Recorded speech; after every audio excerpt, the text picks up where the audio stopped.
ओशो एक ऐसा इंसान जिसने दुनिया की नींद तोड़ी, दिमाग के ताले खोले और इंसान को अपने अंदर देखने की ताकत दी। मध्य प्रदेश के कुचवाड़ा गांव की मिट्टी में 1931 में एक बच्चा पैदा हुआ। नाम रखा राजनीश। इस बच्चे में बचपन से ही एक अजीब शांति और अजीब तूफान साथ साथ चलते थे। जब बाकी बच्चे खिलौनों से खेलते, ये बच्चा अकेला नदी किनारे बैठकर चुपचाप पानी को बहते हुए देखता। लोग सोचते ये बच्चा अजीब है, पर असल में वह बच्चा मन को समझ रहा था। बहुत कम लोगों को पता है कि ओशो ने 5 से 6 साल की उम्र में ही अकेले जंगल में घंटों बैठना शुरू कर दिया था। पूरी दुनिया शोर में जीती थी, पर यह बच्चा चुप्पी का स्वाद छक रहा था। 7 साल की उम्र में उसकी दादी की मौत हुई। बच्चों की दुनिया हिल जाती है, पर ओशो मौत से डरने के बजाय उसे समझने लगा। उसी दिन उसने पहली बार आंखें बंद की, सांस पर ध्यान लगाया और उसे लगा कि मौत कोई दुश्मन नहीं, मृत्यु तो बस एक दरवाजा है।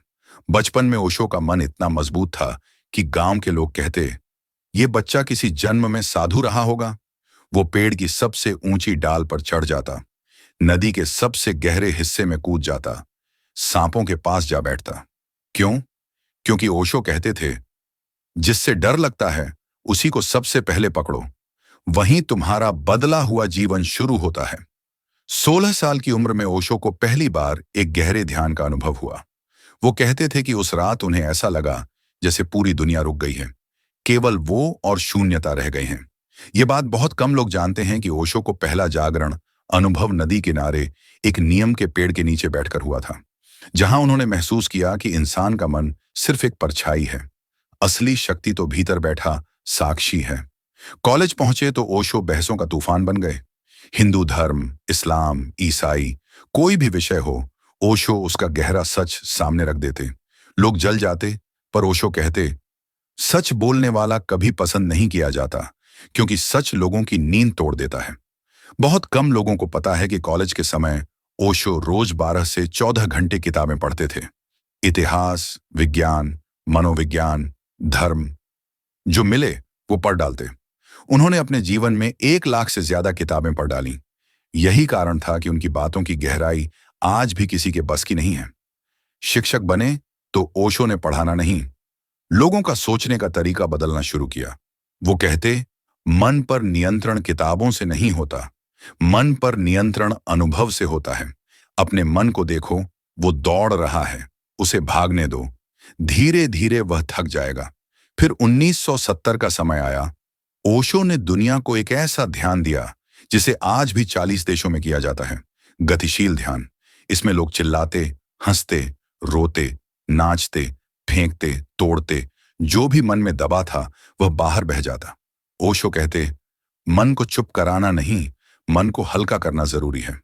बहुत कम लोगों को पता है कि ओशो रोज ध्यान में 3 से 4 घंटे सिर्फ खामोशी में बैठते थे, और उनके कमरे में 20 साल तक एक ही नियम था, यहां कोई आवाज नहीं होगी। और इसी खामोशी से ओशो की चेतना इतनी तेज हुई कि उनकी आंखों में देखकर लोग रोने लगते। अमेरिका में ओरेगन की जमीन पर ओशो ने एक पूरा नगर खड़ा कर दिया, राजनीशपुरम। हजारों लोग रोज उनके चरणों में बैठते, ध्यान करते, रोते, हंसते, बदलते। दुनिया पहली बार देख रही थी कि एक इंसान लोगों के अंदर की कैद को तोड़ सकता है, पर सच बोलने वाला इंसान हमेशा खतरा माना जाता है। राजनीति शुरू हुई, साजिशें फैलाई गईं। बहुत कम लोगों को यह बात पता है कि ओशो को 12 देशों ने लैंड करने नहीं दिया। जहाज में बैठे बैठे उन्हें घुमाया गया, क्योंकि उनकी बातों से बड़े बड़े धार्मिक संस्थान डरते थे। लेकिन ओशो थके नहीं। भारत लौटकर पुणे में उन्होंने आखिरी साल बिताए।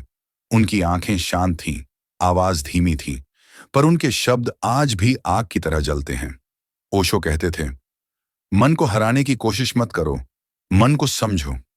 जो डर के पार चला जाए वही असली इंसान बनता है। सच कभी मीठा नहीं होता, पर वही जीवन देता है।